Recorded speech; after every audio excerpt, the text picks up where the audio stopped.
pa lang napapansin na nila mga gawi kong parang hindi pambabae. Kasi bis na Chinese Carter, laruan ko ay text sa cholens. Tapos kajamin ko lagi noon mga sigang lalaki sa amin.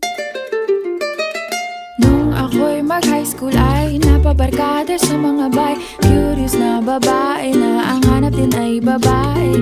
Sa halip na makeup kit, bit-bit ko ay gitara. Tapos pormahan ko lagi ay long sleeves na t-shirt at faded na lonta. Pero nung makilala kita, nagbagong bigla ang aking timpla. Natutuwa ko na magpariban at mag-ahit ng kilay at least once a month.